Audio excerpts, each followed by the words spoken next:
This week's episode of the Inside Running Podcast is proudly sponsored by ASICS. Stability has never felt better than with the Gel Kayano 30. Updated with a 4D guidance system for support right when you need it and pure gel technology for softer landings every time. Visit asics.com or your specialty running store to grab your pair today.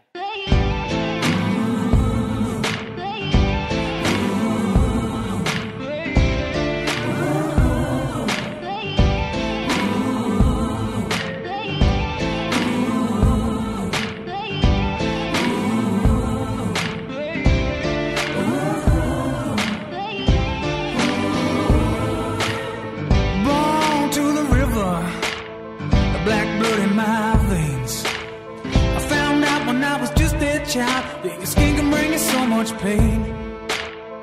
Now I hear you say you got the best of both ways. Won't you come and take a walk in my shoes and tell me if you take my place?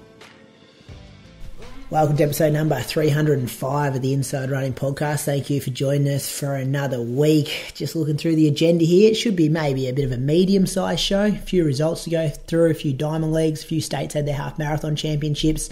Special guest joining us towards the end of the show. Lisa Weightman will be popping in after her 16th position at the World Championships Marathon a few weeks ago. All the usual segments that you come to expect from the Inside Running Podcast. Welcome to my co-host, Dan in Anglesey, 2 weeks out from his first serious marathon since 2019. Julian Spence, how are you going this week? Who's calling it serious, mate? I'm feeling fine, thank you, but who's calling this serious? Aren't we calling this a serious one? Like, we think Osaka was a bit of a junket, didn't go in that well prepared, but this is the one? Oh, it's serious enough, but it's not like... I can't get a read on this bloke, Crokes. I cannot get a read on it. Sandbagging. It's unfair to put the pressure on me calling it a serious marathon. Well, no, to Moose's credit, though, he did say that this one was more about... Yeah, get one on the board. Yeah, and give him another 6 months of what he's been doing to then do something special next year. But you've still got to go into it relatively serious if you want to get one on the board. Yeah, I spoke about this last week. You can't win marathons. I'm not trying to win a marathon. I do like the idea of getting back to the whole routine of it and getting nervous again, even just entering this fortnight now, I'm like, okay, taper, what's a taper look like? Like, what sort of things do I change? And I'm looking forward I'm not looking forward to 2 weeks off afterwards or however long I take, because I don't want too much of a break. I want to get back into running again because I feel like I've got some momentum now. Good time of the year to be running too. September, exactly. October, yep. Yeah. What adjective do you want me to use next week then? He's toeing the line. Toeing the line. Just toeing the line. Toeing the line. This time making up numbers. Well, he could be Australian champ and have $15,000 in his pocket this time in 2 weeks, Crokes. Well, he's on the cash lookout. He checks all his main competition on Strava each morning to see what they've been up to. Yeah. Tell you what, Tom DeCano has been average. We know that. That bloke's put together the worst training cycle ever. But he's a bit of a freak, Tom. Will he race? He will? Yeah, he'll race. Okay. Benny St. Lawrence, he won a half marathon on the weekend in 65 high, I think. Could have been marathon pace workout for him. Who knows? But this was like a stepping stone race for him, though, wasn't it? Didn't we ask him at the live show? Sydney, yeah. How serious he's going to race it? But when there's 15K things change, up, mate. Yeah, I don't know whether he knew about the 15K then. Do you think the Brett Robinson injury has just got people to come out of the woodwork a bit? Or I don't know. No, I reckon Benny committed pretty early. Yeah, true. Yeah, he's not doing a cash grab here, I don't think. Well, then there's Brett Robinson, who's gone off Strava. Crokes has been keeping a close eye on that. Lessening the noise. Let's turn the volume down a bit. So he was out running on Sunday, but Crokes didn't know about it because it's not on Strava. It's not being posted. No record of it. But there were eyes on him, wasn't there, Frother? I didn't see him. You said you saw him, but I didn't see him. I was going a bit quicker pace than you were yesterday, so it was a bit harder for me to see people on the side of the road. But no, I did not see the Australian record holder. You think? Okay, so it's unconfirmed sighting. Let me introduce Can I just introduce Crokes, though, before we go, Moose? Our other co-host is up in Canberra. He nearly broke Strava, I think it was Friday or Saturday, whenever he first logged a run, the first time in months that he put anything on Strava. returned to training with a solid threshold run by the looks of it. And the video, I love this, Moose. I hope you saw it. The I'm back baby in the video when he was cutting some laps around the local school. Welcome to this week's show, Croaks. Thanks, Brady. It's good to put the running shoes back on and fire up my Strava account again. Oh, how about the response as well? People love seeing that kind of stuff. I haven't had that many DMs for a long time about when that popped up. So I've got a few listener questions in on those, Croaks. So we'll hit it up. We'll go with it first, Croaks. What's going on? Was this planned? Well, it was planned in that it was close to 2 weeks post-surgery. And I'm like, you know what, 1st of September, it seems like a good day to start doing something. So every time I've come back from like an extended break, which has pretty much happened at the start of every year for the last couple, because of like COVID, I've basically hurt my calf at the end of each year and I've missed sort of a month. And when I first start back, I go down to the synthetic oval and I do like maybe 4 minutes on and just 1 minute walk. And I find like I always pull up with like DOMs because all of those stabilizer muscles through my hips, like my hip flexor and adductors, even just doing 4 minutes of running and 1 minute walk, I pull up sore. So I thought, I'll just do 3 minutes of running and 2 minutes of walking as a good way of just getting back into it. And I'll put the heart rate monitor on and just make sure that I don't have any of that sort of shortness of breath and just see what my heart rate does. Viv and the kids came down. And like I felt actually pretty good. Like in terms of how I felt moving across the ground, like my heart rate's always so high. Like I obviously haven't done anything for 8-9 weeks, like 2 months. But I felt good moving. But then my heart rate was relatively high for the 3 minutes that I was running. So so I did 6 by 3 minutes, 2 minute walk. What was I sort of running? Like 420s. I don't know how accurate it is around 500 meter loop. And then the next day I just jumped on the treadmill and just did 5 by 5 minutes off 90 seconds sort of walk, just at 5 minute Ks on the treadmill. And once again, like my heart rate hits like goes up to like 160, like 5 minute Ks on the treadmill. Like that's what happens when you don't exercise for 2 months. But I feel like I'm actually moving well. Just a bit of DOMs through my TFL and adductors. But yeah. So are you meant to be doing this? Are you get guidance from the heart guys post surgery, or is it just like see how you go from now on, take it in your own hands? Well, no. So I got to go back and see Andre. So Andre is overseas at the moment, and so he said like I just need you to be patient for a little bit longer. But when I go down and see him, like I'm doing a VO2 max test, and like that's meant to be happening in the next couple of weeks. So I almost thought like going out and doing a little bit of exercise is probably better than going straight into a max test when you haven't done anything for like 14 weeks. So my plan is just to slowly build it up over the next week to the point where I can just jog for 30 minutes. But does he want you to do that though? I don't know. Sure. Well, Andre was originally happy for me to run 30 minutes a day, when I was first diagnosed with it. And then it was the electrophysiologist that said, basically don't want you to run at all until we do the surgery. And then the fact that they did the surgery and they couldn't actually bring on the arrhythmia during surgery, like that's a positive thing, according to Andre. So I thought, and I was basically told not to do a lot for the first couple of weeks. And then after that, you can start sort of exercising, I suppose. But Andre obviously wants to see that, I'm not having any more of those episodes while I'm exercising. And that's the reason for then going down and doing the VO2 max test and also getting a loop recorder inserted into my above my heart. Yeah, right. Yeah. Good to see you running, mate. Yeah, thanks. I tell you what, though, you take it for granted. Like when you're relatively fit and you go out and you run for 2 hours and you wake up the next day and you're not sore. Like I literally, after 2-3 minute reps, like my hips were already starting to just lock up because I just haven't used any of those muscles for, 9 weeks.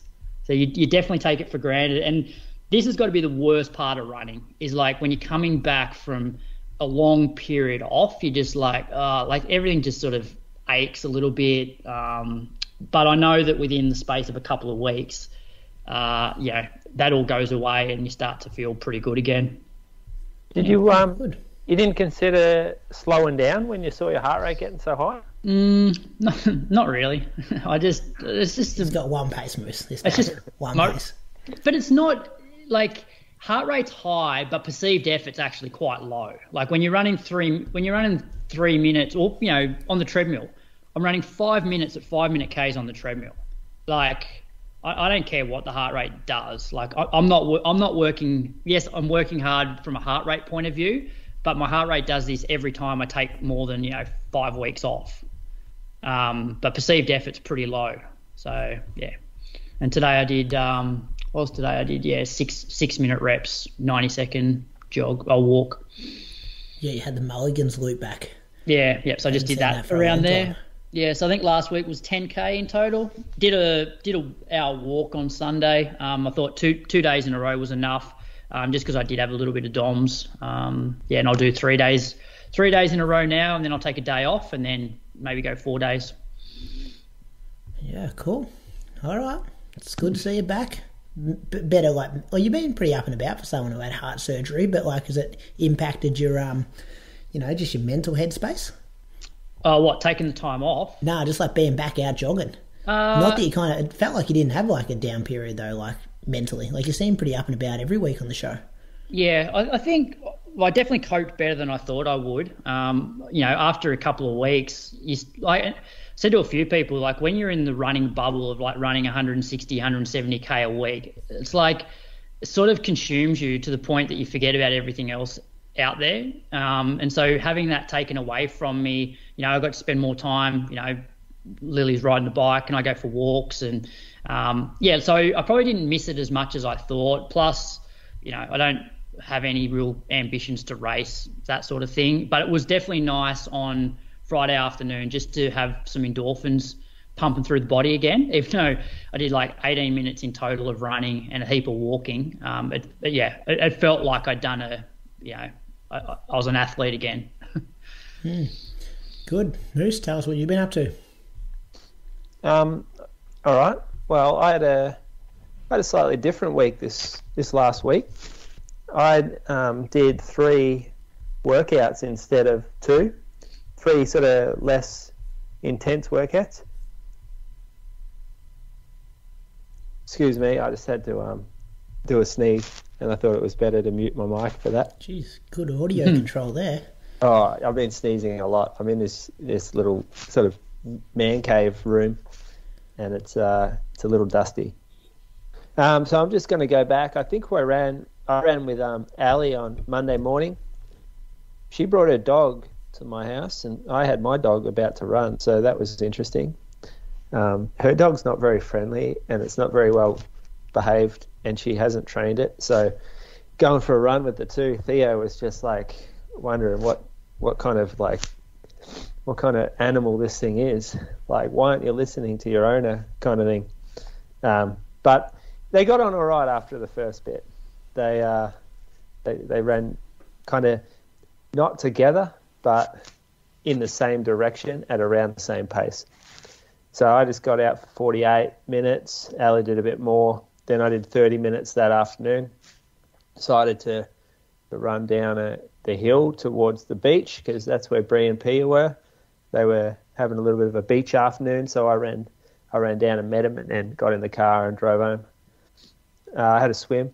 Beautiful. Water's still freezing. I think it's about 12 degrees at the moment, which is really fresh. Even though the sun's out and it's 18 in the air, 12 feels like it's not quite Wim Hof ice bath style, but it's bloody cold. Next morning, ran on the trails actually. So did a little bit of trail running. I've sort of been enjoying that. Really takes the pressure off finding a pace and takes the monotony out of the week as you run a little bit more mileage.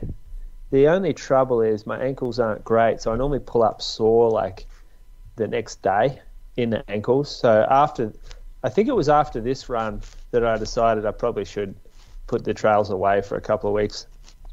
Tready in the Arvo, knocked off work. Took your advice, Brady. this week. Knocked off work early a couple of days and drove home, and then got on the treadie at home. So the staff love you now that I'm knocking off. They're like, fuck him. When you own the place, I reckon you can make those kind of decisions. Well, you can, but you also can't throw your staff under the bus, because it was pretty quiet like the last hour before I left, and then I drive home, and then I get home and I like check our our records, our software or whatever, and I'm like, fuck me, they got busy, and immediately after I left they got real busy. Yeah, but they get paid to be there, don't they? Like, they're not volunteering. Nah, you're right. It just makes things a bit. It just when the captain of the ship bloody jumps off, it's just not how you're supposed to be. It's not what a leader does, is it? They're probably happy though, not having you like look over their shoulder all the time. Yeah. Oh, it's not like that there, mate. It's not like that. I'm the loved leader. I'm the loved captain. Everyone's mate. Then I did a workout the next morning. Now this was a monofartlek. So I wanted a shorter workout. I didn't want to do like hard repeats or anything, but I didn't want to do longer reps either. So I'm like, well, the monofartlek bloody does everything, doesn't it? Does a bit of anaerobic stuff, a bit of threshold, bit of aerobic work. Not a great one for me.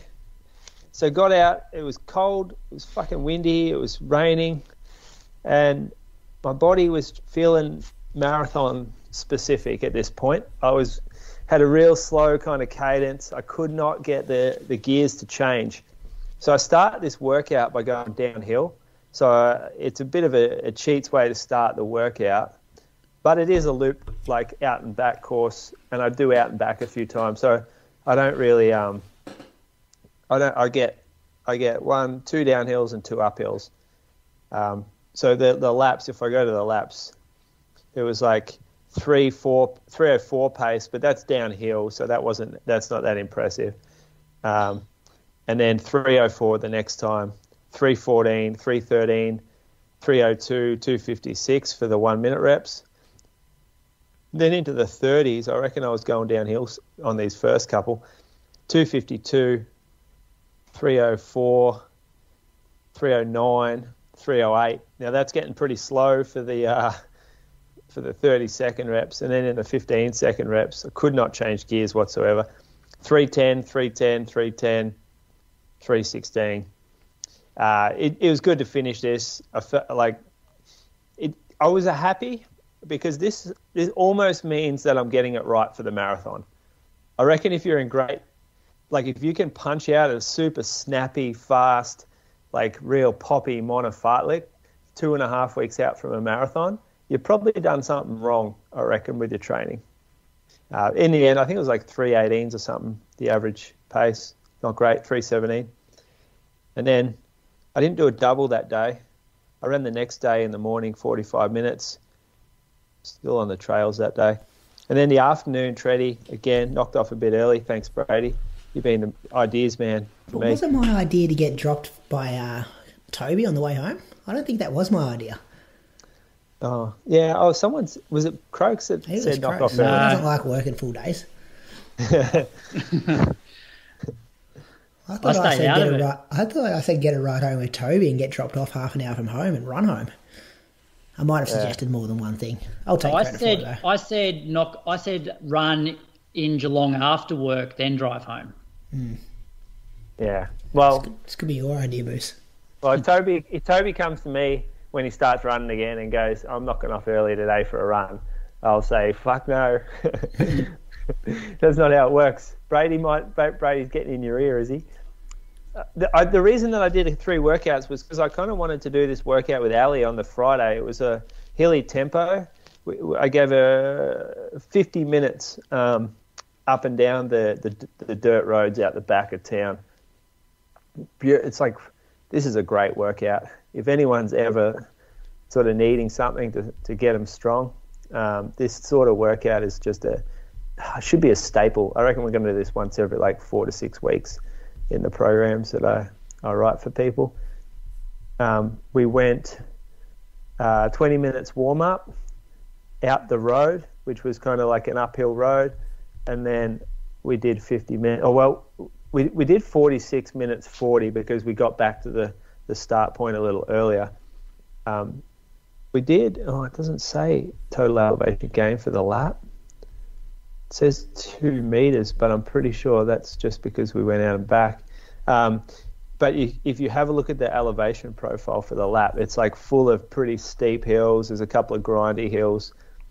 And we ran too fast. Like at 3K, I looked over. Ellie was puffing, like real high respiration rate. And I thought, you're working too hard for this 50-minute tempo. Like we're only 12 minutes in.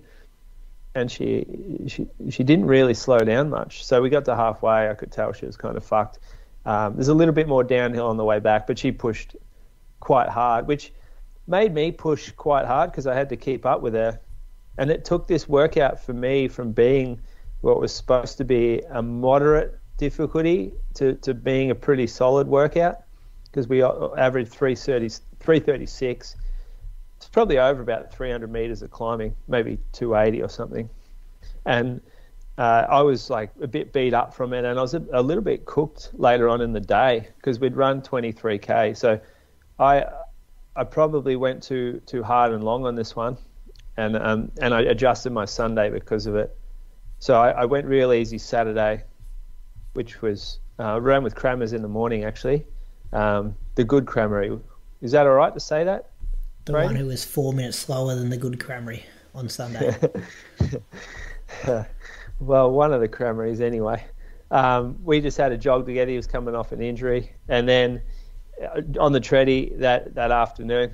And then went up to Burnley. So it was like late Saturday arvo. Said to Bree, I'm like, what time's this race start tomorrow? She goes, 8:30 start. Thought, all right, well, that's pretty good. I mean, I'll be able to get up at this time and then leave at this time, and so I planned everything around it. Jumped in the car the next morning and drove into Burnley. Had a really good run up the highway, like perfect run. I was just flying along, like no traffic, nothing. Thought, I've made great time. I don't even need to like jog from the car. I'm just going to wander down to the tent. So I had the slides on, all the warm-up kit on, everything in my bag. Bib wasn't pinned, and I'm like, fuck, there's a lot of people warming up early today, like really early. And why is the car park so full? And then all the Geelong boys running along, the ones that were racing, and they were they're pretty much warmed up by the look of it. And so I said, what's going on? 8:30, right? They're like, no, 8 o'clock. I look down, it's 7:45. I got no shoes on. I got no kit on. So I'm halfway from the car to the start line. So I had to run back in my sandals to the car, quickly get changed and get the bib on. It was straight into the race kit, really, and then just jogged back to the start line, lined up in the toilet line. Got in the toilet, I think, 2 minutes before the start line. Got out probably 30 seconds before.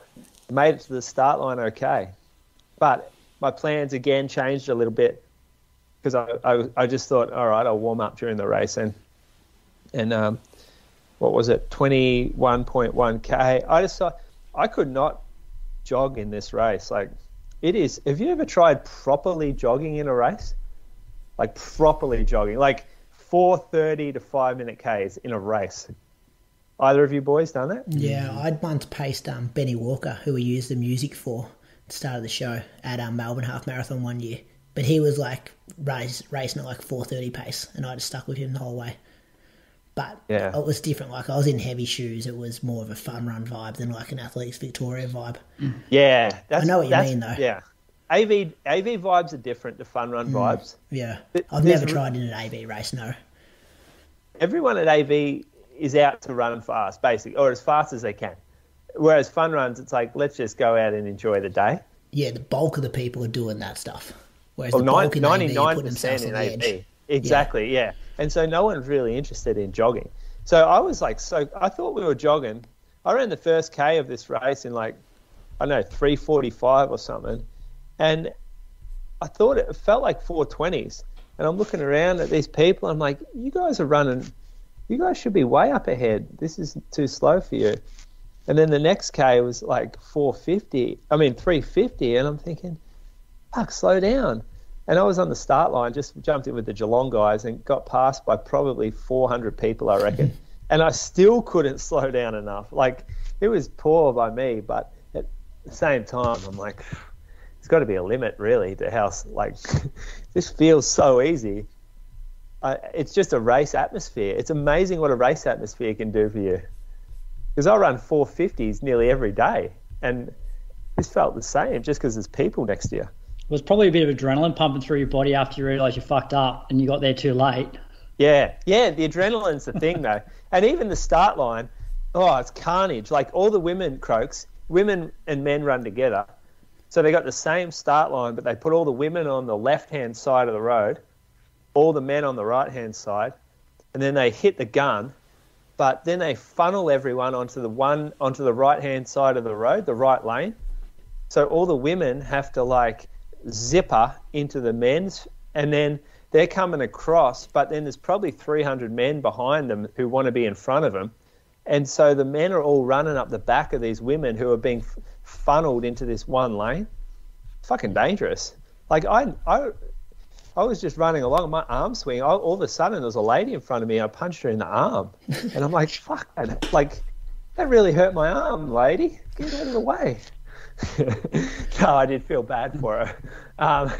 And then a lady like Anna, the Geelong chick, fell over a fucking cone next to me. I'm thinking, this is a bit stressful in here. Anyway, I ran, I split my watch like, I don't know, K and a half in, 2K in. And then I ran to the 10K mark of the race, and I had average 3:47. That was sort of what was supposed to be my jog, but it did feel pretty easy. And then I thought, okay, step it up for 6K, and then step it up again for a 5 after that. So I ran 3:22s. This felt really smooth. Like, when you're passing a lot of people, again, it's pretty fun. You get to pick people out, and you know a lot of people who you're passing, so there's a little bit of banter. You get to watch the race on the other side of the road. So I saw, Brady, you get dropped from that pack pretty early. Yeah, about 2.5K, 3K. Yeah, the first U-turn, I'm like, all right, Brady's found himself in a pack, a good pack. And then the next U-turn, I'm like, what the fuck is he doing? He's by himself. I was in the wrong pack, that's why. Yeah, okay. No, I would have been still with him at that top turnaround, and then coming through the finish line, I got dropped. Oh, okay. Well, so it would have been the next turnaround after the hill. Maybe you're at the back of that pack. Yeah, I was at the back. Yeah, I was I was in the wrong pack. There was no pack for me. Yeah, but it is good to watch this race. You get to watch how it all plays out, and you get to say, like, you get to cheer on your mates as they run past too, especially those having a crack. It's quite nice. Does it get a bit chaotic though? Like, I know because we were running, because it's for people at home, it's a out and back and then a 4-lap of 5K loop, and like you just run through the field, and like, I reckon we missed each other going past each other, because I would have been within, like, lapping people, and you can't actually see people in the group. Like, could you actually see your teammates and stuff every lap, or towards the end do they just get hidden? Oh, a little bit hidden, but I was running on the inside of the road the whole time. So I could see them pretty easy. I knew what I was looking out for. And I wasn't racing, so I'm in like that a little bit more alert stage. My focus was on watching what was going around me, really. But yeah, so then that felt really smooth, 3:22s. And then I cranked it down a little bit, and this didn't feel that smooth. This kind of got a little bit more difficult towards the end. So I ran 3:15s until the finish. And the way I knew this wasn't going to be marathon pace for me, well, I already knew, but like the definitive answer, and it was a really good experiment for me, or not an experiment, but a good experience leading into the marathon, is I felt like I couldn't handle taking a gel because the effort was too hard. And I know that's a really good indicator that that's not marathon effort. So I was resisting taking a gel because my intensity was too high and my heart rate was too high, my breathing was too hard. So if I get to that point at any stage of like the first 30K at Sydney, I know that I have to slow down. And then I went up a hill, and instead of having an extra gear like I did at the 3:22 pace, I didn't really have another gear on the weekend. It was like, oh, this hill's stopping me. Like I'm slowing down because I can't run the same pace up it. That's another good example of not being at marathon effort. So I reckon you could probably look at this as like 10K easy, 6K marathon effort, 5K threshold. That's what I'm going to call this race. And then I jogged. The good thing about this, I wore heavies. So I wore they're not proper heavies. They're somewhere in between, like a race shoe and a jogging shoe, like a Super Blast type, the Super Comp Trainer from New Balance. So I wore this on Friday with Ellie, and my calves pulled up great. And then I wore it again on Sunday for everything because I just want to really maximize like the calf recovery from now into the race. And so I thought, let's feel good about my calves for 2 weeks straight. And so I decided to wear like a heavier shoe for this. And it felt shit running fast, but it felt great in the cool down when I wasn't that sore. Good. Yep. 130K for me, a bit of a different week. Not a lot of science or thinking or philosophy as to why I did it. I don't know, it just felt like I wanted to do it. What were you going to do if you didn't turn up late? Not too much different. Probably just warm up a bit longer. I might have, not much different actually. Yeah. Have you put pen to paper on this program? Like I know you spoke last week about like you kind of waking up and just like figuring out what you need and what you feel like. No, I haven't done it. Yeah, I haven't done it. Yeah, no, nothing. Yeah, okay. Bree's fault though that you didn't get there on time. Like it was Ellie's fault when there's no tables a couple of weeks ago. But why do people commit to stuff like that? Like, why would you commit to being so confident in a time when you actually didn't know? Well, why don't you check yourself, Moose? I'm the same, Craig. So I hate having other people like in control of stuff. I would be checking that 10 times. You know what she said to me? I said, 8:30 was wrong. No, 8 o'clock start actually. She goes, oh yeah, the women were at 8:30. I'm like, you fucking lost the plot. Do you know what I love as well, Brady? That chat that he said, or I think it was a Moose on the Loose about comparing his like winter AV cross country team to like a footy team. Imagine this bloke playing on a footy team, rocking up 5 minutes before the game, in his thongs, no shoes on. Didn't you come 97th or something too? Did I get a time? Because I actually... I think so. I was looking at it before. I think you were 97th. 75 minutes or something, weren't you? Yeah, I was. So 1 a.m. the night before, I woke up. I'm like, I fucking didn't pack my bibs. 95th. 1 a.m. in the morning. And so I like get my fucking phone out, put the torch on, start rummaging through all my drawers. I found a set of bibs. I'm like, yeah, that's got to be them. And then someone on the weekend was like, why do you wear red bibs for? Like, are they last year's bibs? And I thought, surely, like, it's got a timing chip on it, right?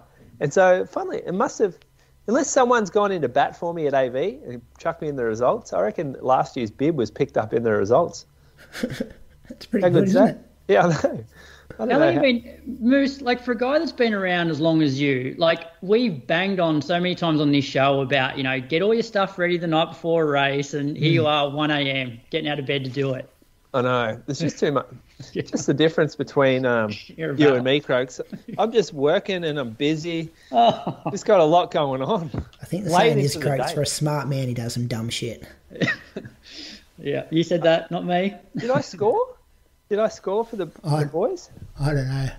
I'm not sure. How many scored? 5 or 6? 5. No, I didn't score. Scotty Krakauer got me on the line actually, so I wasn't needed anyway. Oh, you got a second division team, don't you? Division 3. Oh yeah, we would have scored there. Yeah, you're in there, I reckon. That's a shame. 78th or 80th, that would have been you when you take out the invitation people. So that might have been your mate Scotty as well if he was only just in front of you. Do you reckon it's all right to claim 78th then as the race result? No, just because he could really dig down and be like, oh, yeah, that's your race result within members of Athletes Victoria, but no, not overall in the race. How many women? I had a few women in front of me too. Oh, yeah, it would have put you back even more. Yeah. It's good. It's good to see you amongst the people. You didn't seem too stressed about it anyway on the start line. I had a chat to Croaks and he was pretty chilled out. Asked him what he was doing. Croaks, you should have seen the shades on this bloke. Have you seen him wear those ones before? What are they? Oakley's something. I don't know. Got them a couple of years ago when Melbourne Marathon was in December. And I actually, real Mr. fucking Hollywood up front. I went to the start line and then I thought, actually, that sun's glaring through a bit there. And then I raced back to my bag to get them out. And glad I made that decision to put them on. It's actually a great call by you. I would have run in sunnies if I had them. Yeah. I'll tell you about my week, boys, before we get moving throughout the show. Monday, I come off that Xiamen Marathon long run. So I broke my easy run into 2 shorter runs. So like 35 minutes in the morning and 32 minutes in the afternoon. 4:44 pace in the morning, 4:30 pace in the afternoon. Just like, didn't feel too sore, but I just thought that was probably the smarter thing to do. Tuesday, I did Moose Fartlek. As much as I hate saying it, Moose, it's a wonderful workout. It's a really good workout, this one. What a way to spend 30 minutes. Thoroughly enjoy it every time I do it. You still prescribe it the same way, effort-wise? Yeah, I often prescribe it as... firstly, I tell people not to look at their splits. And it's like, I think, do you use the terminology steady for the 3 minutes? Yeah. I gotta say, yeah. Which then if people ask, I'd probably dig a bit deeper and say somewhere between probably 10k and half marathon pace if you want to get that specific. Yeah, somewhere in the middle there. Yeah, somewhere in the middle. And then I just try to run the 1 minutes hard. And just, you of course want to be going quicker than what you're going for the steady paces. And this was a bit of a page turner for me because I feel like it's the first time in probably since Gold Coast that 3 minute pace has started to feel comfortable and I wasn't like forcing it. Like it was like speed work, I guess. Like I've been doing a lot of shorter workouts the last few weeks where I've been doing, 1 minute or 2 minute reps trying to get them at 3 minutes and it feels like I've got to work pretty hard to hit it. Whereas towards the end of this workout, the 3 minutes, I was kind of rolling in 2:59, 3 minutes, 3:01s, and it just felt like I was locked in and more of that 10k to half marathon stuff than it was flat out speed work. So kind of hovered between 2:59 and 3:05 for the 3 minutes, and then the 1 minutes were just hard. Not sure how accurate the data is there. Or the Alpha Flies, haven't worn those for a while. I found them pretty responsive for the quicker pace as well, which is always good. The 2s or the 1s? The 2s. No, the 1s. The 1s. I don't own a pair of the 2s, but I think I got maybe 3 pairs of the 1s. It's still verdict's out, isn't it, if the 2's any better than the 1s? Yeah, some people think it is and others don't. Some people love the 2. Bree loves the 2 over the 1. Nita loves the 2 over the 1. I reckon what's his name? Pat Stowe. Fuck, I call that guy Ash Hoffman every single time I see him. Pat Stowe loves the 2 over the 1. Yeah, okay. Whereas I don't even have a 2. Yeah, I've never put one on. I've fallen out of the love with the 1s, actually. Yeah, okay. Yeah. 30 minutes easy in the Arvo in the gym, and then Wednesday did 60 minutes. I was pretty tired. Put some weights up in the gym. I'm no longer just doing the bar. I've actually got some weight on the bar now for my back squats. So, but that banged me up a bit in the quads and stuff. How much you got on there? I've started with 5 each side, but the bar weighs a bit, doesn't it? What are you doing, 30 reps or something? I do 3 sets of 8. Pretty good. Can you get some footage of that? Oh, mate, it's sad. I want to see it though. I went a bit later than I usually do, and I must have been in there 3:45, 4 p.m. And all the kids, they must go to the gym after school. So it's all these year 7, year 8 kids who I used to teach 2 years ago. And here I am just loading up the bar with 5 kilo weights. And they're just looking at me like, this guy's a meathead. So I've got to start changing my time so I don't bump into those guys. Yeah, they're I definitely don't look like a gym bro at all when I'm in there. It's not inspiring at all with what I'm doing. But anyway, Thursday was exciting for me though. I ran with Nath Pearce, Roman Nath from our Zatopek watch parties. He's got a new job for Garmin Australia, and he was on a regional tour of all the suppliers. It was in Echuca for the morning, so I met up with him, tried to weasel my way into getting a new watch, just dropping a few hints throughout the run. Nothing really eventuated there though, but we did an hour at 4:18 pace. What would you boys do in this situation? Archie was meant to meet us, waited 5 minutes, hadn't rocked up, and he's usually a very punctual person, so I assumed he wasn't coming and left. but it turns out he was jogging to where we were meeting, and he underestimated how long it was going to take him to get there. And by the time he got there, we'd left, and he ended up having to jog solo. 5 minutes is reasonable. 5 minutes is reasonable, yeah. Yeah. He's a very punctual guy. He's usually 5 minutes early, so I was like, nah, this is unlike him. But then I felt bad because I made the call. But I had to get to work as well, so like we had to get things rolling. 5 minutes is fair. Fair there, I reckon. Nate's always good for a chat. Enjoyed that 60 minutes with him. 30 minutes in the afternoon at 440s and the gym again. Friday did 50 minutes easy and 8 by 30 second strides. Felt good. And then Saturday, beautiful weather. Got out for 45 minutes in the sunshine at 4:34s. And then Sunday, Moose had just spoken about it, the Burnley Half Marathon, the Victorian Half Marathon Championships. I got out hard to avoid any chaos at the start with the merging start lines, and found myself in the lead pack with Andre Waring, Nathan Stote, Archie Reid, Reese Edwards was there. Is it Ben Baisha or Ed Baisha Moose? One of the Baisha boys. And Alistair Christie. There was a couple of guys from Yarra Rangers, I reckon, as well. Kind of pretty chilled early, like 305s, 306s. Reckon there was a faster K when we come out of the U-turn. But it felt pretty good, and Andre was kind of just sitting in the middle of the pack, probably the race favourite. And then we got to 2.5K, and he just went to the front and just, strung things out. Archie was kind of the only person who responded to him. And then I felt like the other guys were getting like sucked along to try to, not to try and close the gap, but because they were running faster, they just kind of like increased the pace to try and keep contact. And I was just like, this is way too hot. Like I was 10 minutes into a half marathon and I'm like, I'm stepping over the edge here. I've got to pull back here. So I pulled back thinking that like I just slot into the next pack, and we kind of hit the next U-turn at probably 4.5, 5K. And it was like a 25 second, 30 second gap back to a group of about 20 people. So I was just like, oh no, this isn't good. So I just kind of kept things as honest as I could. Still ran pretty strong through the middle, staged over the race. And then probably I think I went through 10K in just under 31:20. And then it was a really weird situation to be in because I knew I wasn't going to run a PB and I wasn't there to run a PB. And like positions are so important when you're trying to score for the team. And I knew my position was pretty safe because I think when I was going in and out of the turns, I was trying to like split the difference back to the group. And I didn't want to get passed by that group because I was like, I can go from 7th position here to 27th pretty quick, which, hurts the team score. But then I got that gap out to about 45 seconds. And then I'm not proud of it, but probably at about 15, 16K, I just kind of like gave up because I just mathematically knew that group was never going to catch me. And the guys in front of me were about like 35 seconds, 40 seconds in front of me.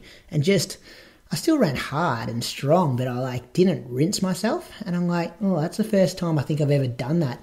I've done it a few times in cross country, but not so much in road races where I haven't tried to get every single ounce of, every second that you can possibly get out of your legs and stuff. So I ended up finishing in 7th, but yeah, switched it off. It still hurt, like probably the last 3 or 4K, especially up that hill, Moose. Like that gets harder and harder every lap. I know, you don't notice it at the start. No. First few laps, you're like, it's like, oh, there's no hills, this is really flat. And the last lap, I'm like, fuck, where'd they put this in? Yeah, and it must be, because it obviously drops a bit, but then I reckon it must keep dropping a tiny bit throughout the finish line, because I found those Ks were like my quickest of the day as well. I think it was a tailwind that way perhaps as well. Yeah, it was a bit of, not a huge tailwind. There's no excuses. Yeah, it was a beautiful day. Yeah, beautiful day. Yeah. So I ended up finishing 7th, 66.39, which I really wanted to break 67. So to do that, I probably left 10, 15 seconds out there if I was to really grind it out. But it gave me a good indication of where I'm at the moment, and just a weird race. And then I was like, maybe I should have sat with that chase pack and I would have had some company, but none of those guys ended up breaking 67 in the end, so I think I made the right move, but just an odd one. And that probably happens sometimes in these races where it depends on where the groups kind of form. I don't think you're going to be too hard on yourself not burying yourself for no real reason. Like, you weren't going to run a PB. You weren't really going to catch the pack in front. It's Burnley Half Marathon. Like, it doesn't really matter. it's not a certified course for your profile anyway, is it? No, I wish they did certify it. Because I know, just being close with Archie and Nath, they both ran really good races, and they were kind of a bit disappointed that they're like, oh, but it's uncertified. And I'm like, yeah, you guys deserve better than this. But yeah, I just don't want that to become a habit. Right. Yeah. Do you know what I mean? Yeah. Nah, but there's nothing for you to run for. Like, you need motivation to run. To bury yourself, and it's a half marathon. Like, it's a long time to put yourself in the locker. Yeah, I haven't done a half since I think that one last year. And I forgot how hard halves are. Like, just mentally, when you're at like 40 minutes and you're like, I'm pretty tired, and I still got 25 minutes to go here. Yeah, 26 minutes to go. But yeah, that was good fun. Amazing race to see. The point you made before about seeing people on the out and backs, like. Yes, so many people yelled out, and I'm so grateful for yelling out to me, and so good to see your club mates. And I think it is a bit chaotic. Like, I nearly ran myself into a car a couple of times when you're trying to because you have to go off your racing line to pass people, and then there's parked cars on the side of the road, and yeah, it's a bit messy, but good to see, every aspect of the race. Week of 121, banged up this morning though, but we'll talk about that next week. So what's next, Brady? 10 relays, or are you pacing the League Women at Sydney? You could always come run with me, mate. Yeah, haven't you got a pacer though? Who's your pacer? You still haven't given us the name. I got a couple. Oh, Gunther's one of them, actually. Is Matty Gunther going to take you through? And then also, blast from the past, boys, get this. Ash Watson. Oh, really? Yeah. Watto's retired about as many times as I have. Jeez, how much are you paying Watto? I know. Watto's got some motivation because he can't go all the way to Sydney and then not keep up with me for 10K. He goes from doing nothing to way too much as well in his Strava. Anyway, is he still doing the credit card scams and stuff like that? Oh, yeah, mate. He loves that shit. Yeah, he has about 15 cards sitting in his top drawer. Just cuts them up every now and then and gets a new one. For the points. Did I ever tell you how he used to get the Coles groceries? No. So this is how much of a tight-ass Watto is. He worked out that if you signed up as a new customer with Coles, then you wouldn't have to pay the $5 delivery fee to his house. So every week he would have to make a brand new email address. No, he didn't. Every week. He was up to at Ash Watson _54. And then the next week it would be Ash Watson _55. This bloke did this for $5 off his fucking delivery fee. And he did it for a year straight. Oh, it's unprecedented levels, Watto. So how far? He going for 10K? No, gone to the 30K. I reckon 25. I reckon both of them 25. Because then Matty's going to drop back and run with his sister and his mate for the finish line. Because he's going to jog for, 20 minutes or wait for them to catch up to him. And then he's going to run with them. How's this though, Brady? Fair bit of hype for a guy who's not treating this as a serious attempt. He's flying people up to run with him. Flying people up. Maybe a few points. Maybe a few frequent flyer points for Watto. But that's what I was going to do as well, Moose. I was going to hopefully pace and then just drop back and just find someone I know and just be like, man, you to the finish line, let's go. Yeah, well, that'd be fun. They've got 17,000 entries though, I see, so I don't think they're worried about hacks like me. But anyway, let's thank some Patreon supporters. Kick us off, Croaks. All right, I got Michael Hayes this week. Michael's from WA, Perth in particular. He's the manager at Kwinana Aquatic and is the man behind Mental MVMT. So Mental Movement, I'm guessing it sort of stands for. It's predominantly an online awareness campaign highlighting the positive links between exercise and mental health and encouraging conversations around mental health. I think he's run 15:25 at the Lake Joondalup Park Run, 33:39 at the 2021 Fremantle Running Festival, and 2:37 at the 2021 Perth Marathon. So thank you for your support, Michael, and keep up all the great work with that mental health stuff. Michael's a good man. I know Michael. He's a great bloke. Who you got, Moose? I've got Asanka Pereira from Croydon in Victoria. So PB of 20 minutes at the Dorset Park Run, 41:38 at this year's Albert Park 10K, 89:47 Run Melbourne, and 3:28 at last year's Melbourne Marathon. I think he works in data infrastructure, operations and analytics. Jeez, what is that? IT. IT, yeah. IT. Is that what Sinead does when they say she works in IT? Like, is that similar stuff? I don't know. IT was just like computer stuff, like just fixing computers and stuff. Yeah, let's just stick to running, boys. Yeah. Good on you, Asanka. Thanks, Thank Asanka. you for that. I'm going to thank Tobias Malseth from Norway. We think he lives near Tromsø, which is Christian's hometown. So very, very north in the snow. He's ran 16:21 for 5K and he's ran 33:30 at the Drummond 10K, which the 10K and the half marathon were both held on the weekend, weren't they, Croaks? I wonder what he did he race there? Do you know? I don't know. I'll look it up and see. Yeah, I'll see if I can find it. I know Christian put a he did Christian, the right? Yeah, he's the organizer of it. He did the half. Mate. Yeah. He's about to get an unfollow, that bloke, with all that spam shit that he's been shoving down our throats, the drama and everything. Drama. Just quieten him down for this weekend next year, I reckon. He did a race yesterday and he come third, but it wasn't Drummond. It was looks like it was something like trail mountain race. Had 378 metres of elevation in 15k. But he didn't race his own race. No, this is Tobias, not Christian. Oh, Tobias. Sorry, Tobias. Yeah, I'm not sure. I can't understand this stuff because it's in Norwegian, but it looks like by the emojis that he's got the third place finishing medal there. So well done, Tobias. He's called Toby over there. Toby? Not 100% sure how it works like that, Moose, but maybe. They're called Toby over here, Tobias's. But I'm just putting in the Google Translate now. He said he went out too hard in the first 2 kilometres and then jumped in control when the body came back after 5 to 6 kilometres. Do not tempt with repetition. Not sure how good Google Translate's working there.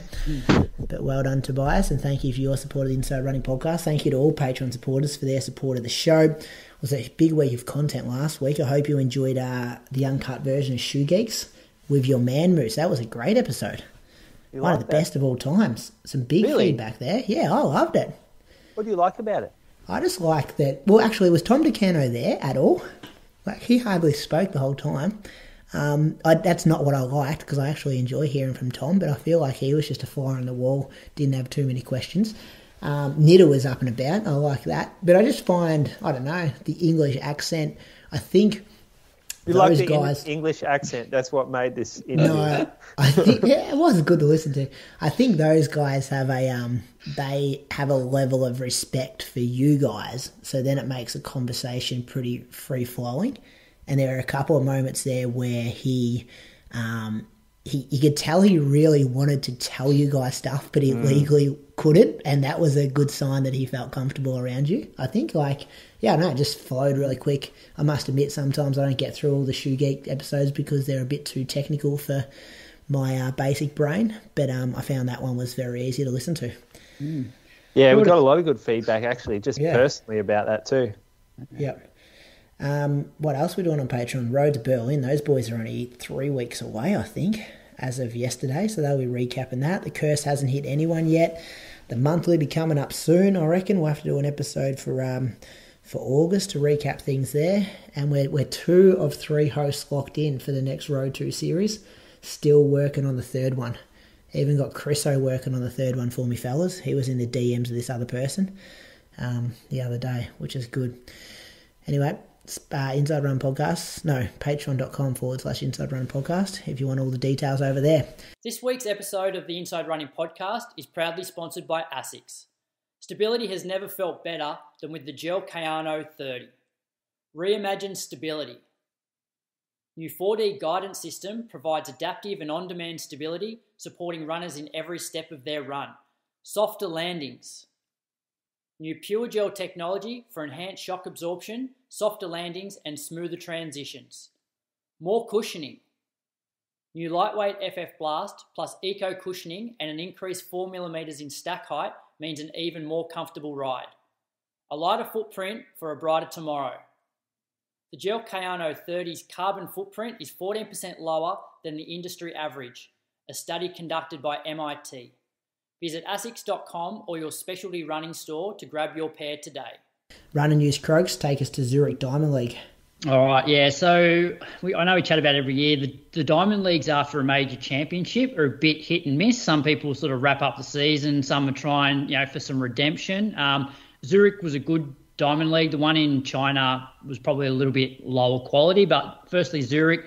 Men's 1500, Yared Nuguse pipped Josh Kerr, like literally on the line. There was 200ths of a second between them. Josh Kerr was the one that was probably he was the most aggressive throughout the race, was right on the pacemaker, and then, led all the way through to like 2 meters to go. Nuguse won in 3:30.49, Josh Kerr 3:30.51, and Abel Kipsang was third in 3:30.85. Stewie was sort of on the, was competitive until maybe 200 to go, faded a little bit, seventh in 3:31.92. Did you guys watch it? I did watch it. I watched that. Nuguse was pretty sneaky on the inside there to get through and just dip Kerr on the line. We almost went to a photo finish. Commentators wanted to say Kerr got it, but it was a fascinating race. I just wonder, like, the closing speed, Stewie just got left behind. He was kind of there and put himself in a great position, but the kick finishes just kind of, I know it's only a second and a bit, but just not even that. Second half, just kind of blew him out of the water, and he went from second, third at 200 to go to seventh pretty quick. Yeah. Which, I don't know, I just loved seeing. Remember a couple of years ago when it was probably just, it was probably this pace, wasn't it? And he would just go hard and just hang on and still be on the podium. Yeah. So I think, he obviously, I heard one interview after World Champs that, he obviously hasn't had a great season. I think he was like injured early on in the year, and that probably, has translated through the rest of the season. So I think he's hoping just to, get a couple of decent races under his belt before he comes home, but then, keep the momentum rolling through to next year. Has he not had a great season, or is the standard lifted? A bit of both. I don't think Stewie's at his best, but there's a lot more depth now. Like last year it was pretty much Ingebrigtsen and then, Ollie, Stewie, whereas now, like, you got, you've had 12 different guys break 3:30 this year. Yeah. Wasn't like that last year. I know, because I just feel like I'm looking at this time in front of me that says 3:31.9, and we're saying like it's it's still a phenomenal run, and I feel like maybe 2 or 3 years ago that did get him on the podium. I'd have to look at the numbers. The 5K was interesting. Kejelcha just absolutely brained everyone. He pretty much won by 100 metres when I was watching this. He ran 12:46 for 5,000 metres. Salomon Barrega was second in 12:54. Grant Fisher was third in 12:54 as well. But it was Kejelcha's win easy there. Yep. Cat Bisset was in action in the 800 metres. Laura Muir got the win in 1:57.7. Cat Bisset was second, 1:58.7. Adele Tracy was third in 1:59.05. Did you watch that? No, I didn't watch that one. I don't know why. Strokes? Yeah, watch the 800. How did the race play out? So Muir with like 150 to go was like well and truly clear, but Cat was pretty strong down the home straight. I feel like I spoke about it like maybe a month or two ago. Like Cat used to be really aggressive like the whole way. Like, she'd be right on the pacemaker, whereas I feel like this year she's sort of just been a little bit more measured in that first sort of 600, and then she's been able to like close a lot better than she has previous years. So like anytime, finishing second at a Diamond League is a good achievement, and she's very consistent now around that sort of 158. Then it was China, wasn't it? So is this the last one before it goes to the Diamond League final? No, they got Brussels coming weekend. One more to go. I know because Linden Hall was third. She ran 3:57.9. The race was won by Hailu in 3:56.5, and Kejelcha was second in 3:56.7. But I think this now makes her equal on the qualification points to go to the final of the Diamond League, which is big money. Okay. So I can see why they've gone across to China to tick this one off. That was the women's 1500. Beatrice Chibet won the 3K in 8:24. The 800 was really close. The world champ at ROP got out-dipped. He ran 1:43.2. And Wanyoni, have I got that right, correct? Wanyoni from Kenya. He ran 1:43.2, which is a world lead. And Benjamin Robert was third in 1:43.8.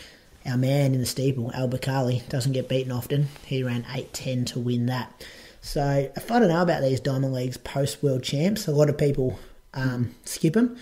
I think Noah Lyles is kind of, not that we talk about sprint much on this show, but he's kind of foregone a lot of financial benefit in the Diamond League final to end his season. And it's kind of a bit of a weird time when they happen post-World Champs. Yeah. Any thoughts on that? Does your interest go down? Well, it does if my interest goes down when the fields aren't very good. So, for example, the women's 3K at the China Diamond League, like Beatrice Trebet was like really the only big name in that field, whereas the women's 1500 had a few more names, but it's not the same depth that they were before the World Championships. And now you've got either people wanting to extend their season a little bit, pick up some prize money, or like Linden, for example, wanting to get some extra points to get into the final in Eugene in a few weeks' time. So I don't get up and about as much. But I think the Diamond League finals will be good. Yeah, that's when they'll come back out for that. What do you reckon about two different Diamond Leagues on the other side of the world, same day, or like a couple of days apart? Yeah, well, that's why the China one was definitely wasn't as good as the Zurich one. I don't know the reason why they've scheduled it that way. Because didn't China and Doha used to be early? Doha definitely did. Like, it was almost like I reckon China was early too. Yeah. You're right. I reckon it was hit that region, then taken maybe to the American ones, actually, like Portland. And then New York used to have one at one stage. And then maybe do them all in Europe. Yeah. Could be wrong. Someone will correct me in our DMs throughout the week, I reckon. New South Wales Half Marathon Championships, Croaks. Yeah, so Benny St. Lawrence got the win up there, 65.55. Leo Peterson was second in 67.34 and Joe Burgess was third in 67.56. Niamh Allen won the women's in 72.44. Rosie Webber second, 76.55. And Helena Eastham was third in 78.37. Niamh is just on a winning streak, isn't she? Yeah, she's had a good season. Just a name to watch going forward. Burnley Half Marathon, Moose. Top threes. Burnley Half, yeah. Andre Waring was the winner. So 64.27. He's been racing a lot, hasn't he? What did he race? National Cross? Sunshine Coast Half as well. Yeah, Sunny Coast Half. He's been in a few lately. So he ran 64.27. He looked pretty comfy out there at the turnarounds when I saw him. He probably had it stitched up relatively early, although Archie did well to maintain the gap to second. It was just probably like had 30 seconds on him. Maybe it was like each lap probably put 5 seconds on him. So Archie was 65 flat for second, and Nath Stote 65.15. You still coach Nath? Still coach Nath. That's a big breakthrough for Nath. What, coming third? Yeah, 65.15. This is a guy running like 17, 18 minutes at parkrun, like 2019, 18. Oh, you reckon he was a Disney movie? He was a diamond in the rough. Still low mileage. Doesn't do much more than 100k. Who do you reckon plays him in the Disney movie? I don't know. Maybe Gosling, Hugh Jackman, something like that. Hugh Jackman's like 65 years old. Yeah, Nath looks a bit older than he actually is, I reckon. He's not that old either. Nah, it's a good run from him. Credit to the coach. Two blokes in the Murray River in second and third. We're like the I-10 of bloody Kenya up here. Hey, Croaks, how good's Archie going since he joined MTC? Nah, I think he's changed that. I think he's back doing his own stuff. What do you mean? You don't coach? He hasn't been coached. Nah, I think he went from like me writing his program to jumping in workouts in Melbourne, but now he's back doing all his workouts in Chukamoama, and he's definitely not doing what he used to be doing in Melbourne. So I think I can still take a bit of credit for that. I reckon he's going through the old training diaries. Just because you live near him. That's what happens in small towns. Anyway, coach second and third. In the women's, the teams event. Sorry, Box Hill won 94. They beat you. Bendigo second. Yeah, 100 points. Ballarat, fucking third place. Do you know Ballarat are equal with you on the points now in the ladder? Oh, no shit. And they're going to touch us up at the 10 because they got these fast kids. All right, might be all hands on deck for the Geelong fellas. And do you know, I reckon Ballarat's resurgence has coincided with you starting to run XCR for Geelong region. Talking a bit of shit too, I reckon. Yeah, they were like battling for them. Yeah. They've come back. Hats off to the Ballarat boys. You should have seen him I've after got the team Sandown. scores here. Hang on, I'll paste it in here. There we go. Did you see that? Geelong and Ballarat on 50 points with one round to go. Fighting it out for 5th. Yeah, so you can't lose now, the Bats. Mathematically can't lose, Croaks. Yeah, correct. Back-to-back premierships. First time in franchise history. Anyway, we'll talk about that when it actually happens at 10 relays. Women's race, you see Gemma? Yeah, Gemma won. So she beat, bloody close though. She beat Victoria Skeltsonis, who ran 74.15, and Gemma was 74.06. So that's only 9 seconds difference. Erica Flores was third in 77.18. Big gap, isn't it? Big From gap, second to but third, yeah, 3 minutes. close for first and second. I reckon that gap was bigger than that. And then maybe Skeltsonis has come back a bit. Yeah, I think Gemma was meant to be doing some marathon pace stuff and maybe got a bit excited going by her Athletes Victoria interview. Whoa, yeah. I mean, what is she? Going for 2:28 or something? Yeah, I think mattress, that was the instructions, but I think things changed when she had a sniff of the win. That's the danger with doing this shit, isn't it? Like, yeah, when you have a plan going in. It is different though. 2 weeks ago too? It's one thing to get caught up when you're in a race situation, when your adrenaline's a bit higher and you kind of, the pace is going to feel a bit more comfortable. And it's a complete other thing when you're in for a win. I can see where instinct takes over there, but it could get dangerous. Can't coach your spouse either. Shit like this happens when you're coaching your spouse. Don't you coach Bree? Nah, Ellie coaches Bree. Oh, does she? So you can't, because there's no respect, there's no accountability. Because like Gemma's just going, oh fuck it, it's just my husband telling me what to do. Let's see what happens at Melbourne. Let's judge it after a Melbourne Marathon debut. Oh, I reckon mattress would have been dirty on that one. Did you see the absolute tour of a bloke who took the finishing tape? That bloke paid his entry just like Gemma did. It's not his. He shouldn't have to deal with a finish tape when he's running through the finish line. No. So is there a separate chute for the guys to go through? Yeah, my mate Crammers ran 74 as well and went around it. He came in with Gemma. And there was no separate chute, There Brady. was. Yeah, there was. Crammers reckons he took it. This guy looked at Gemma as the tape was there. He's looked at Gemma and then surged to take the tape. That bloke paid his entry fee. Same as Gemma. He was going through the line. It's not his job to get out of the way. They put the tape up in front of him. He took the moment away from her. She just won the Victorian Half Marathon Championships and she didn't get to run through the tape because some bloke coming in, what time did you run? 74?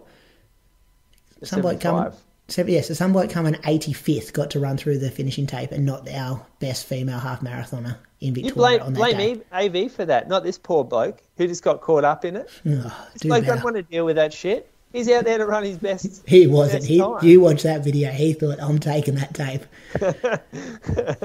I think it's great. Probably never ran through a finishing tape in his life. I wonder if he took it home with him. Yeah. I think he tried to give it to her afterwards and that didn't go down real well.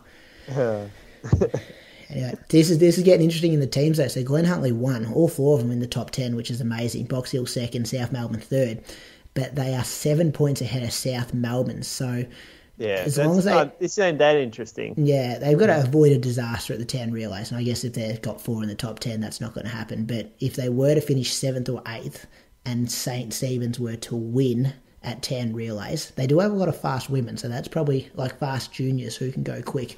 St Stephen's. That could definitely happen. They could win, but Glenn Huntley just have to be top 6, top 7, and they win the premiership. So something to look out for at 10 relays in a couple of weeks. Listen to question, Croaks. Yep. Firstly, you boys been swooped yet by any magpies? Magpies are overrated. People whinge about magpies. Hardly ever see them, to be honest, up here. I got swooped a couple of times just walking. People get too worried about them. Anyway, the question is about magpies. What do you do about the goddamn swooping magpies while on a marathon training block? And that question comes from Sarah Donovan. I love the passion there. The hatred for magpies. Goddamn swooping magpies. It's clear. She hates the magpies. Whereas I've never really had any issues with being swooped at all. Like, I can't remember a time where it's been a problem that I've had to worry about. Yeah, Just avoid the areas, wouldn't you? Yeah, I've had a few issues. So there's always one out at the Stromlo cross-country course, and it's around for a long period of time. Because you know how like sometimes the birds actually don't swoop for that long, but the one at Stromlo, it's always down at the bottom part of the course, just as you basically do a 90-degree turn and then head up a hill. So this thing is just on top of you the whole time as you're going up the hill. I remember when we got back from Berlin, actually, that year, I was out there meant to do like a 2 by 20 minutes over the undulations, and I was going to do the full 2.5K loop, but then I warmed up and I got swooped there, so then I just started using the 1.5K loop. So I guess my theory on it is if you are going to be like swooped like multiple times on a session, then I would, go somewhere else. I'm willing to basically cop it. If I'm doing an out and back, I'm willing to cop it once on the way out, once on the way back. But if it's constant, if you're doing a 3K loop and every time you go around the loop, you're going to get swooped and you're doing a long session, then just find somewhere else. People wear those things on their hats. Like, the bike riders have like little like plastic straws and stuff on their hats. Cable ties. Yeah. Is that a thing people could do? I don't know how you attach them to your cap. So I reckon I could see you rolling around with one of them, Brady. Yeah, look good, wouldn't they? See if Lululemon make one, Moose. Yeah. Oh, you don't do that. You just sticky tape them on. The thing is, people, like, sometimes, and I've been, like, guilty of this in the past, where I worry about snakes. And you're like, well, you look at how many encounters have you had with a snake over a 12-month, like, period. And then you work out how many minutes that was compared to all the minutes you run that year. And you're like, well, why am I worrying about something that takes up, like, not even 1% of the time I run throughout a year? Some of the magpies, just play the numbers. Some of the magpies can be pretty brutal, and like they're very consistent. Like that's one thing. Some of the brown snakes, mate, kill you. If you run in the same spots year on year, like the magpie comes back every year to swoop, and you know which ones are pretty sort of dangerous in terms of like they'll actually hit you, and you know which ones will just sort of give you a bit of a scare, a bit of a warning. Haven't you threatened to kill a bird on this show? Oh, what was that animal? Was that an animal? Yeah, no. Yeah, there's a magpie out at Mulligan's. Yeah, that's like that's pretty aggressive. Yeah. Shall we go to our guest croaks? 8:15, I can see written here. Is that correct? Let's do it. I'll add them now. You can add them in, and I'll look to when they're added in, and then I will do an introduction because big name guest, just been top 16 in the world. Just joined, Brady. This week's little drop-in guest on the Inside Running podcast is Lisa Weightman. She's a 4-time Olympian, maybe about to make it 5-time. We're going to talk about that with some questions tonight. 2-time Commonwealth Games medalist and the 3rd fastest Australian female marathoner of all time.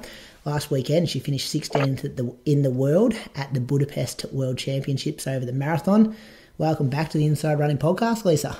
Thanks for having me. No worries at all. Are you back in Melbourne, back in Australia?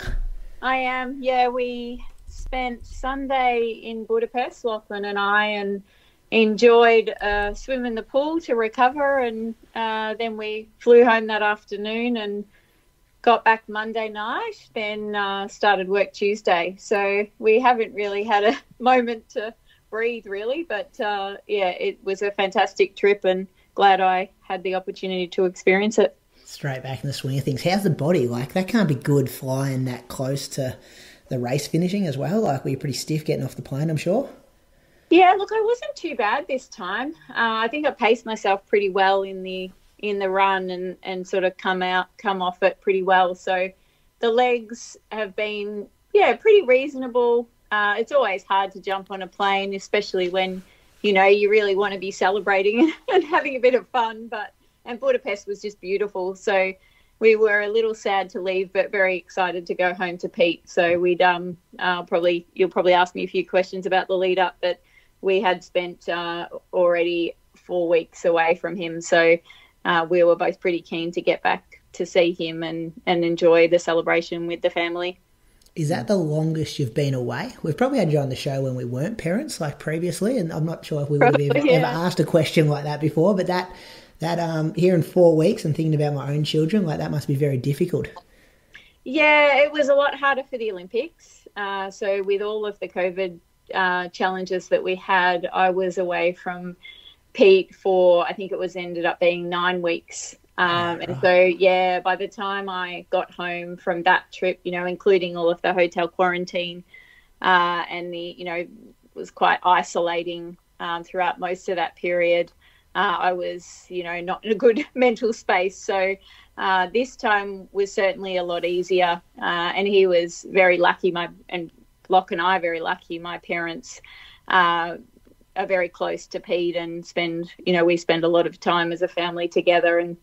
And so they moved in with him, and they just resumed our positions and looked after him here, and he just kept his normal routine, going to school and doing all of his activities, and so it made for a quicker experience, I guess. So yeah, we actually, Locke and I went to Cairns for 3.5 weeks before Budapest just to get some heat acclimation. As we all know, it's been a bit chilly in Victoria, so it certainly wasn't going to be the right spot to prepare for another warm one. So we went up to Cairns, and neither of us had leave from work available to us, and nor could we take that much time off from our roles. So we worked from there. Plus the cost of it was quite horrendous as well. So we needed to make sure that we were earning money to pay for the Cairns trip too. So so it worked out well that we were able to both of us work remotely, and that Mum and Dad were able to support Pete and help us achieve this goal. Lisa, firstly, congratulations on your result. What were your goals going into it, and how did the race play out for you? Yeah, so there was a little bit of conversation before Worlds around whether or not there'd be criteria in the Olympic policy for a certain place in World Champs to be an automatic spot for the Olympics. And so in the lead up, we weren't too sure about exactly what position that would be, but we'd had a couple of conversations with Athletics Australia around what the potential position would be, and there was talk about that being top 8. And so, when I had to make a decision as to whether or not I wanted to run World Champs, I also then, you don't know who's in the field, so you don't know who's nominated across all the different countries. So, we talked about it, Lachlan, Dick and I, and at length, and talked about the options for what would be the best lead up to try to get to secure a spot at the Olympic Games. And through speaking, to various people at Athletics Australia and having conversations ourselves within the family unit, we thought, well, we're thinking about this and probably possibly overthinking it too much when I have this opportunity to represent Australia at the Worlds. Why not go and give it a go and have another shot at a World Championship? And my Berlin experience in 2009 was so much fun with Dick and Locke. So we thought, why not? This could, be a really memorable occasion. And so once we decided to do it, then we changed all of the plans that we had in place. I was going to just do some local racing and try to get a half PB and things like that. And then we went, no, let's do this. This is a really great opportunity to run in the green and gold again. And you don't know how many times you've got that left at my age. So, we kind of went, let's do it. And, the hope was to try to get as close to that top 8 as possible. But I did, once I saw, we had 4 Ethiopians who are, 2 14, 15 type runners, and because they had the obviously the reigning world champion as well, so they had an extra athlete, and we had, a solid American team, and the Japanese runners were sort of 220, 221 runners, and then you've got obviously the Africans contingent who now run for other European countries, and so it was a fairly stacked field, and so I knew top 8 was going to be a bit of a stretch, but it was sort of, I guess, just trying my best to finish as close to the top 10 as possible. Yeah, you've done. Sorry, Chris. It's like, isn't it great to see a World Champs where people show up though? Like, yeah. Like, it gives it credibility back, and like I think even like yourself, you're currently within this Olympic block, the second fastest marathoner, and you're going up to World Champs even with a qualifier already. So, like, if you're setting a good precedent, I think, for the future, and hopefully people follow your example. Look, I hope so, Julian. It was a really great experience. So, having the opportunity to sort of set a plan that worked for us and that took into consideration all the lifestyle we have, which is a bit different, I guess, to other marathoners in that field. To have that opportunity to just keep things quite simple for us, and to it was a really wonderful experience with the team. The team environment was great. We had some really good camaraderie there. It was really nice to work with the girls and, offer them any help that they needed. And similarly, they did for me too. And also I had Brett Valance, who was my assigned coach over there. And obviously I had Locke with me as well all the way. And so it just kept things really calm, really simple. Just had the opportunity to execute all of the training that Dick had set me. And so I went into it, really quite positive. And it was really nice to have that team environment that we all missed out on for the Tokyo Olympics, which, was quite an isolating experience for certainly for me, but potentially for some of the other athletes as well going through that. So, yeah, it was really positive and, hopeful that we can field great marathon teams well into the future. And I guess looking back at it now, is there anything that you do differently in training or during the race itself? I guess you can always go the what ifs and you can say, well, surprisingly, I ran 72-20. What did I run? 74-25 and 75-25 and 75-25 to the letter, to the two halves. Obviously, I didn't realise that at the time exactly, but I ran. I guess what you could say is I probably ran a little bit safe, and there was a little bit left, but it was still pretty grueling. So, I could have taken a few more risks early on, and I guess that's all part of the learning experience that I can take into the Olympics should I be fortunate to be selected, because we tried a fair bit of we tweaked a fair bit through this whole year really with training, and we can use some of that in the lead up to next year, and also I guess to tweak a little bit more of my fueling plan in the heat, because the fueling tends to be a little bit different when you're running a cold weather marathon to a hot weather marathon, needing more electrolytes and things like that. So now I've got that bit of a dress rehearsal there. I could certainly tweak a few things, but once again, you don't really know. Had I gone out a bit harder or held on for a bit longer, what that would have, how that would have changed the result.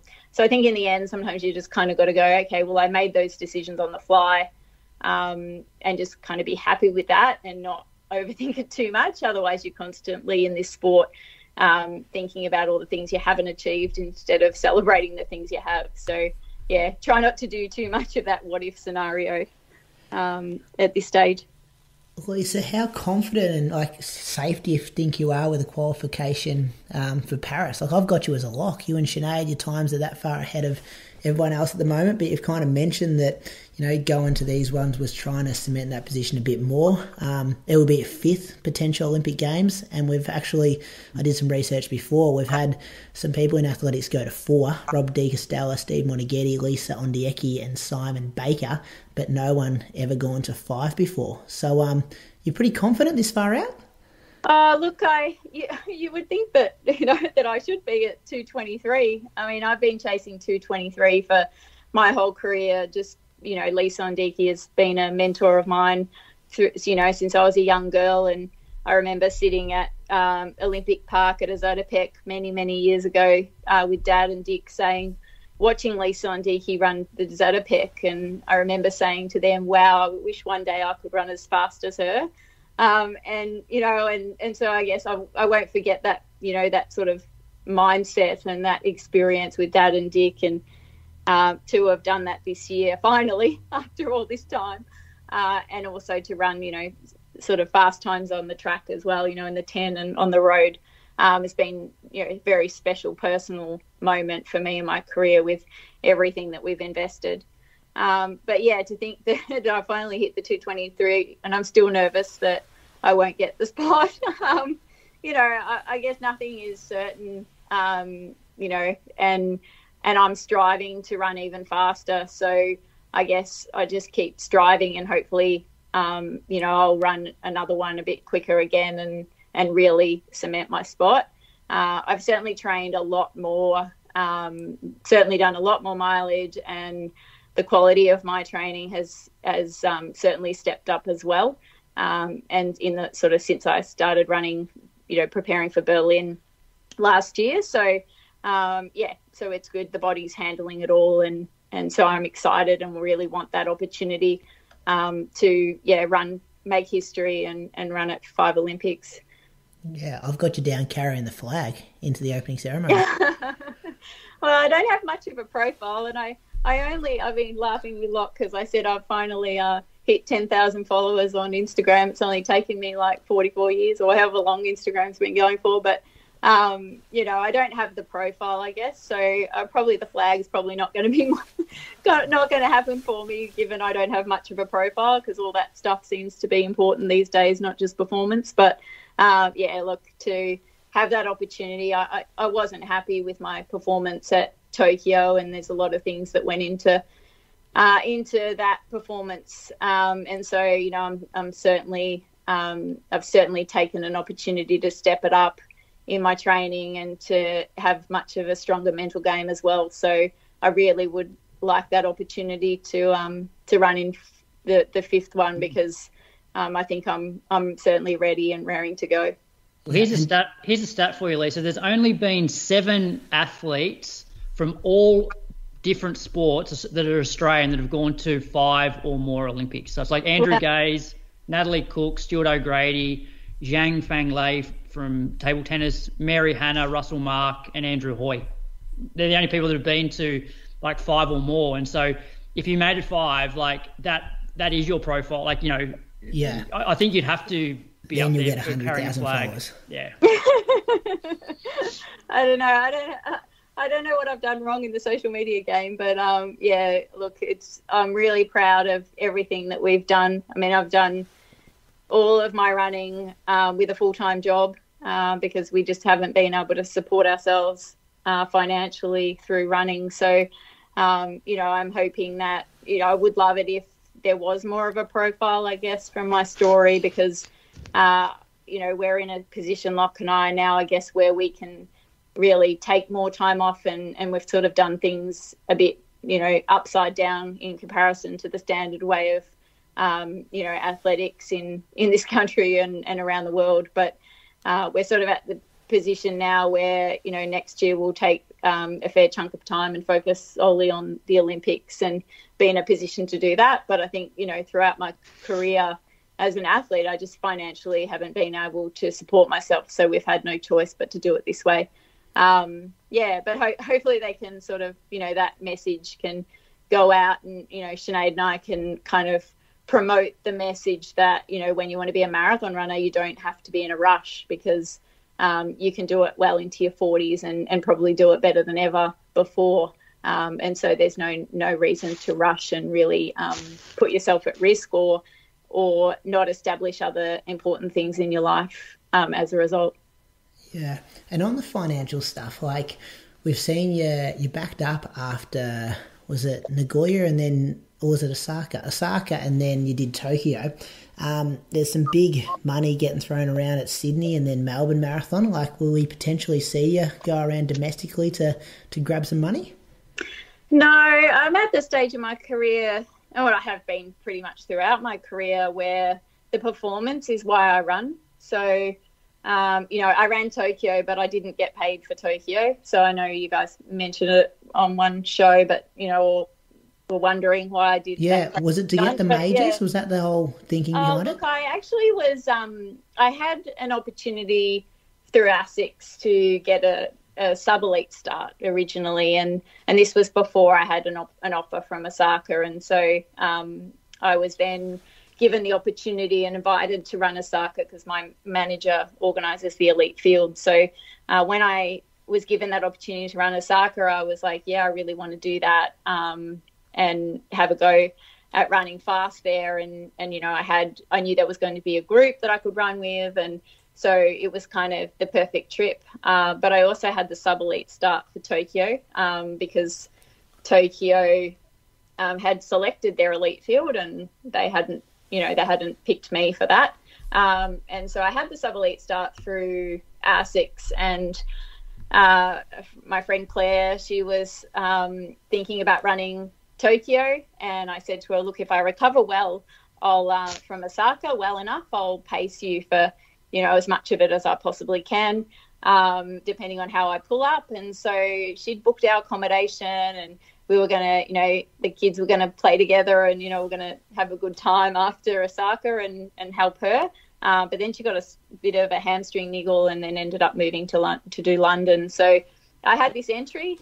We went to Tokyo, and then ASICS asked me if I would do, you know, a few little bits and pieces while I was there. And so we made it a real fun holiday. So we took Pete and we went to Disney in the middle, and we had a great time at Disney. And then I felt all right. I recovered really quickly from Osaka. And so I said to Locke, you know what, I think I'm just going to give it a go because I probably may not ever get, you know, invited here. So why not? And then I've only got Boston left. So that's really how it all worked out. And I got to experience a marathon from a completely different perspective. So I got to, you know, just see other Australians running in the different waves, and I wasn't pressured about running a particular time. I just wanted to finish. And yeah, so it was quite nice to experience a marathon without all the pressure that's associated when you're putting so much expectation on yourself to hit a time or qualify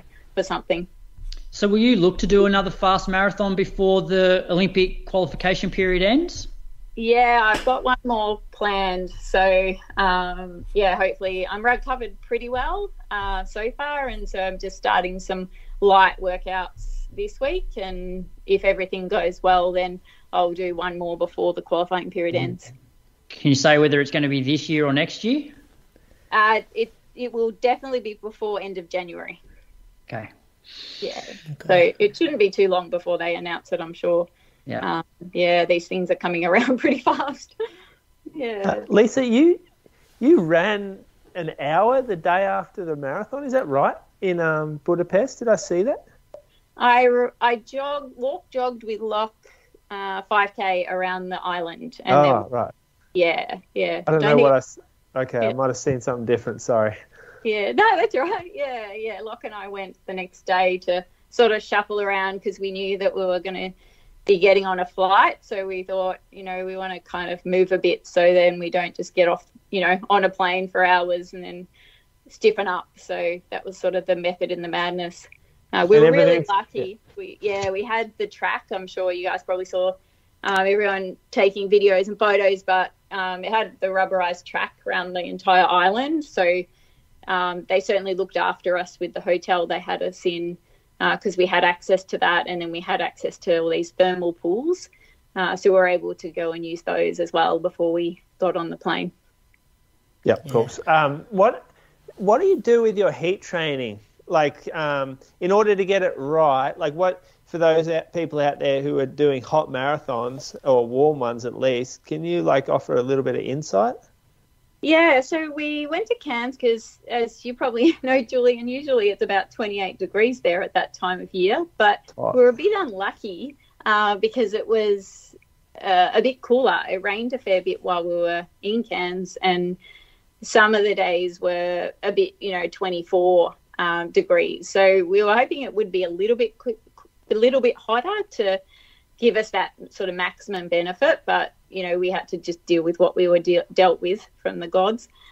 So we trained from Cairns to get more acclimation than in Melbourne, but we didn't want to totally crush ourselves and be in really push the envelope. And then we didn't do any sauna work in the lead up to Tokyo, but I know you guys did a bit of it, and Sinead and Brett, I think, did a bit of it. So we also included sauna in the mix, and that was quite enjoyable. We actually listened to a few of your episodes while we were in the sauna, Locke and I, to get us through the 45-minute sessions. And enjoyed that. Make it feel like an hour. So very grim. We are appreciative of some content so that we didn't go stir crazy in the little boxes. But yeah, it was like I said, I'm pretty positive about the whole experience. Locke and I kind of didn't really enjoy Cairns in the lead up to the Olympics, but this time around we found we caught up with some locals and found some different trails to run on and met some new people, and they gave us some ideas as well. So we found it a bit more of a positive experience, which I think is super important when you're pushing yourself in the hot weather. You need to make sure you're running somewhere that's enjoyable. Lisa, last one from me. Sydney's in 2 weeks. Melbourne's in maybe 5 or 6. Any advice for the listeners out there who are maybe about to start their taper or still a few weeks away from their taper about how to execute on race day? Because you've proven that you're pretty good at that over the couple, more than a couple of marathons you've done. Yeah, I think probably a couple of key things is to, if you're starting to feel a bit nervous, to go back and have a look at all of the great work that you've put in the lead up, because that tends to create, a real positive vibe and really gives you that opportunity to move away from the doubts and focus and the fear and focus on all the positives and all the things that you have achieved. That's probably one key thing, and you can draw on those kind of moments, have 1 or 2 of those in your mind that you can draw on when you're out there in those latter stages that get a little challenging. And I think the other thing is to make sure you've found that, ideal pace when you're doing your training that, you're comfortable at, but knowing that you'll probably be able to run a bit faster than that when you're all tapered down, because when we're doing our full marathon training, it's you're not fueling the same and you're not rested. So know that, if you're not quite hitting the marathon pace in your sessions, that, when you're tapered down, that you'll have that extra bit available to you. Trust in the work. Moose, Croaks, got any more questions before we let Lisa go? None from me. No questions. Just well done. Yeah, well done again, Lisa, and thanks so much for your time tonight. I'm not sure how long Zach has said we'll be talking to you for, but we've nearly gone for half an hour, so thanks for all the insightful answers. No worries. Thanks, guys. No worries. Good luck with the recovery. See ya. Bye. All right, we've done listener question. Moose on the loose. Purchase of the week. The rules of Strava. What else have this segment been called over the years? Well, Moose is confused. Remember that one where you just used to get confused about something that was pissing you off and then have digs at people? Moose contradicts himself. Yeah. Well, what have I got this week? I've got to do a plug. I've had plugs on here before. You do not have to do anything. I do, because it's a friend of the show, Brett Coleman. So, got a plug. Good bloke. Yeah. BRT run. No complaints from you blokes here. Hooked Crux up with a new heart. So, Ballerine Rail Trail, he puts this on every year. It's the BRT run. It used to be called a fat ass run, which they used to, people used to get together, do just group runs. They used to organise it, through the old Cool Runnings forums. Croaks, you would have loved that shit, wouldn't you? Yeah, I'm old enough to know about Cool Runnings. You would remember that? Oh yeah, you would have been on there. Still big go? time. Oh, surely not. No, they used to have. I think they used to have a Cool Running sort of elite. Or I know there was Cool Running singlets getting around.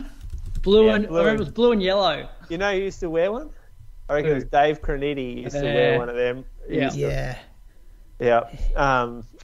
Oh shit. This is bringing back some memories. They used to have hats as well. Yeah, yep. Anyway, if you had one of them on, you're probably the biggest dork that I've ever met in my life. But that's BRT run. That's what we are, but back before podcasting. Nah. I got respect for Cool Running, but it was like a forum, wasn't it? Yeah. Yeah. There's message boards and you could they had meetups and stuff. Yeah. It probably one of the was. first. You're right. They were around. I remember probably the first time I ever really knew about the internet was around 1998, and I reckon they even had a website around then. Yeah, it was social media before social media. Yeah, shut down in 2020, I think. Here, they used to have pace calculators on there, stuff like that. occasionally they do some news, but a lot of people would get their information there because they would, like, people would post race reviews and race reports, and so you would learn about the like the different marathons around the country because someone would post like a 1,000-word race report and about the course and everything. I used to go through it. Don't worry, I was on there. And this was often before, like, a lot of races didn't have websites and things like that. And, you know, obviously there wasn't as much social media around, so that's how you found out about, you know, running, I suppose. 100%.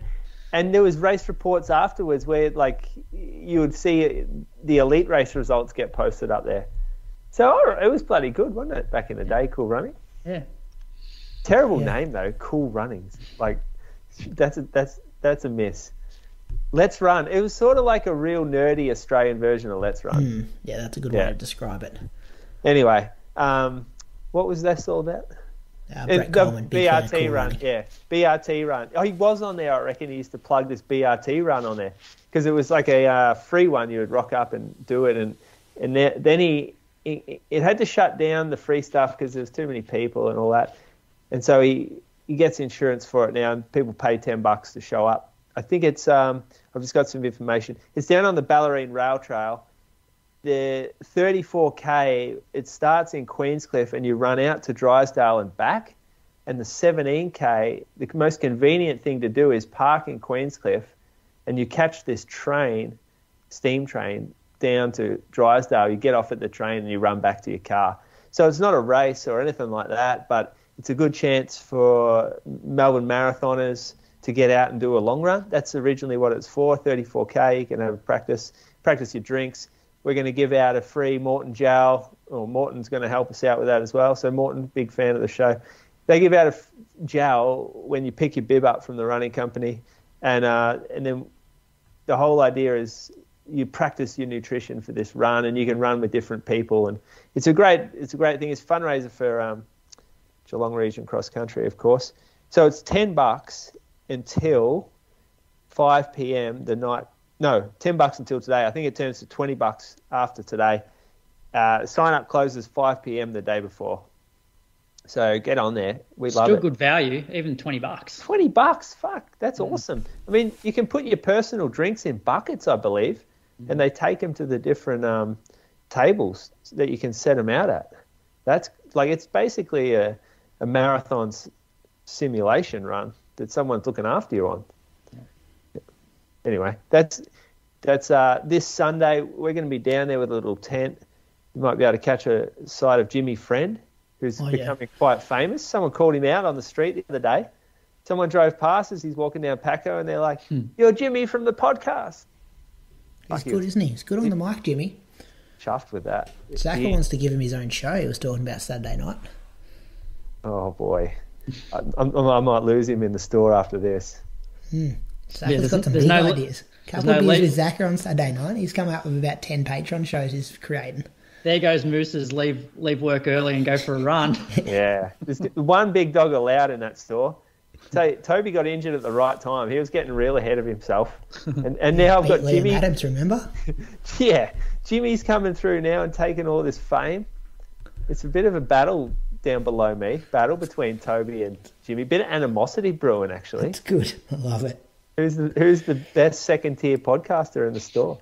What's that? The plug of the week? Plug. I did buy a split squat rack the other day. You guys ever seen a split squat rack? No.